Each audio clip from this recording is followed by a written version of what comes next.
In today's Farm Report, the USDA's Agricultural Marketing Service turns 100 years this year. Rod Bain with the U.S. Department of Agriculture has more on the celebration. USDA has offered price discovery information to producers and the public for, well, just about a century now. USDA Market News actually started in 1915. We issued our first market report from Hammond, Louisiana on some strawberry prices. That's Charles Parrott, Deputy Administrator of USDA's Agricultural Marketing Service, which oversees and operates USDA Market News. Back as you go through time in the 1930s and 40s, our prices were issued primarily over the radio. Now, of course, everything is web-based. The web version of USDA Market News has been available since 2005, but recently modified so users can customize the information they need to a greater degree.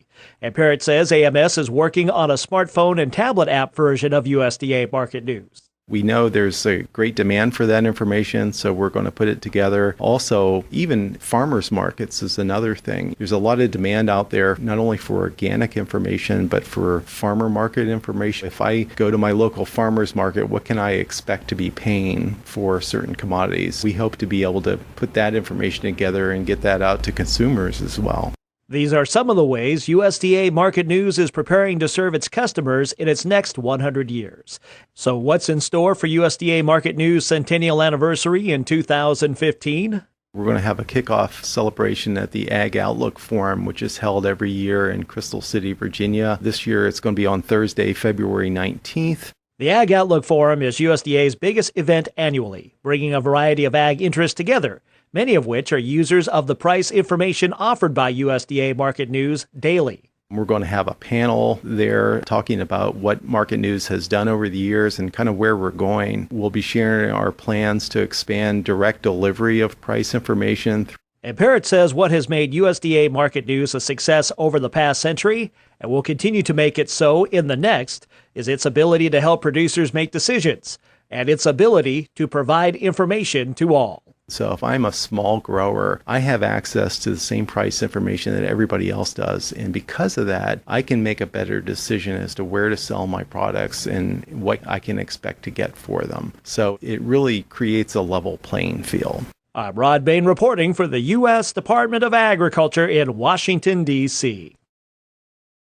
Ever since corn, soybean, and wheat prices started plummeting in late 2013, many analysts have been predicting a collapse in agricultural land values, and many have been surprised at how well land has held its value. Rob Johansson, acting chief economist for the U.S. Department of Agriculture, told us we're starting to see some changes. Looking at the latest Kansas City Federal Reserve report, it shows that the rapid increase in land values over the last 5 years has been slowing considerably.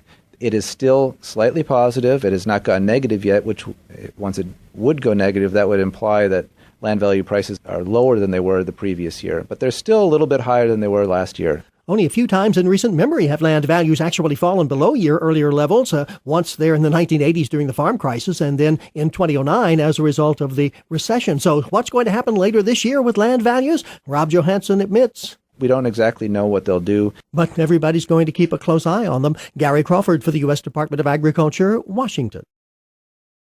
The local Dairy Princess contests are underway, and the competitions begin later this spring. I had a chance to speak with Jenny Haler, the 61st Princess K of the Milky Way. She talked about what it was like interacting with farmers during her reign as the Goodwill Ambassador. It's been so fun. I've had such an amazing time spending time talking with dairy farmers, and I just did my first classroom visit last week, so it's really exciting. Haler also talked about her first classroom visit to an elementary school in Burnsville. Like I said, it was my very first classroom visit, so I went into the school and talked a little bit with the kids as they were coming in, and then made 3 classroom visits where I described what it's like to live on a farm and let the kids ask me any questions they had. And I was so impressed. One kindergartner actually brought up the fact that cows have magnets in their stomachs to collect the random metal that they may swallow. Absolutely. I was astonished, and it was in Burnsville, and I was just so impressed with these kids. Haler also talked about how her family life, being part of a divorced family, is unique to the dairy industry. Well, it's not just living on the farm full time, but because my parents are divorced, I would spend half of my time out on the farm, and then I'd switch over to my mom's side, who lives in town, for the rest of, a week or so. And I've never actually lived on my dairy farm. So we're about 3 miles away from our farm site. We have our milking cows in one area, our heifers in another area, or in quite a few areas, and then our baby calves in another area. So we basically put them wherever it is best for their growth and development in their stage of life. Haler also says that while she is teaching others about the dairy industry, they're also teaching her. I am a sophomore studying animal science and Spanish Portuguese at the U right now, and it's actually helped substantially. I switched up my schedule a little bit this semester to better accommodate for my classroom visits, but like I said, these kids are teaching me so much about myself while I'm learning from them and how to interact with people that maybe don't know quite as much about dairy as I have or have learned in the past. So it's actually really awesome, talking to the kids, but also using those skills and taking it out into the public too. And with the local Dairy Princess contests right around the corner, Haler offers some advice for the candidates. Funny you mention that. They are really coming up faster than I could ever imagine, but I think the number one thing is be true to yourself and be honest about your passion. I think that will just shine through, and there's so many good things to talk about with the dairy industry. So simply knowing those facts and knowing what your family does and being able to communicate that is what you need. We've been speaking with Jenny Haler, Princess K of the Milky Way. She's the 61st Princess K. The 62nd annual Morrison County Dairy Princess Contest is set to begin on March 28th at the Falls Ballroom at 7 p.m. Candidates must be a high school graduate by July 1st and not yet 24 years of age. Applications are due by March 2nd.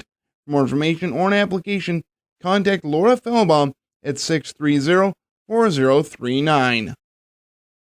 Aerial technology for use in precision agriculture has advanced in a relatively short period of time. What has happened is that these systems are becoming much more, farmer-friendly. USDA researcher Steve Thompson says unmanned aerial vehicles and systems are also becoming more technologically advanced, especially remote sensing cameras. The image resolution is much greater. Also, I personally believe that thermal imaging is going to be an extremely big deal for use on UAVs. The thermal technologies can be used to detect areas of need, such as field spots where more water is needed. I would say just this year have increased to the point where these cameras are miniaturized enough to be put in unmanned aerial vehicles with enough resolution to be able to see what you need to see. In addition, systems are now autonomous or semi-autonomous, easier to fly, programmed with flight plans in advance.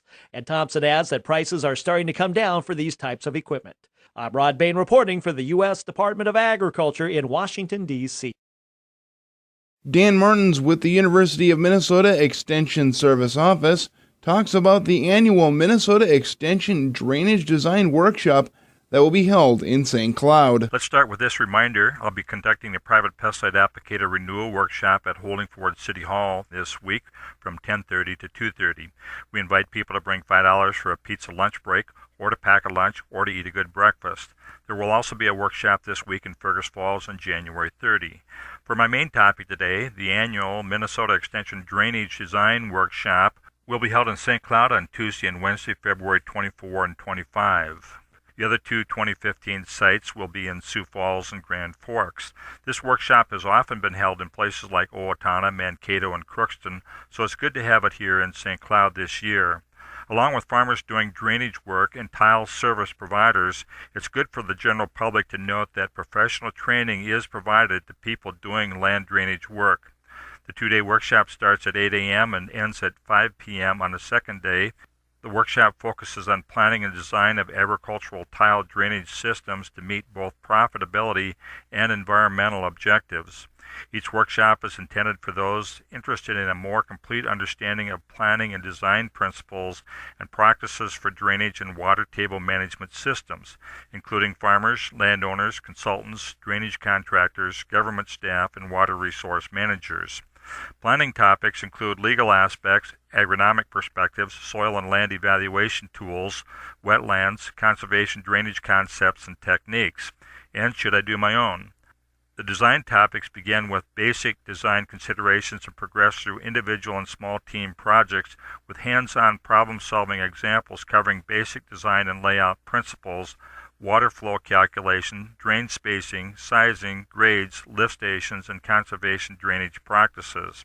The early registration fee is $225, so it fits well with people who are serious about doing or learning about drainage work.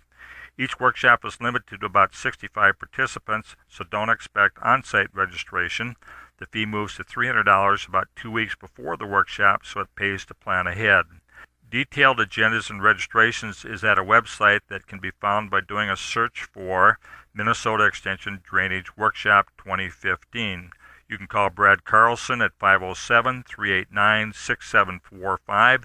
You're welcome to call me to connect if that's helpful, 968-5077 if local, call to Foley, or 1-800-964-4929.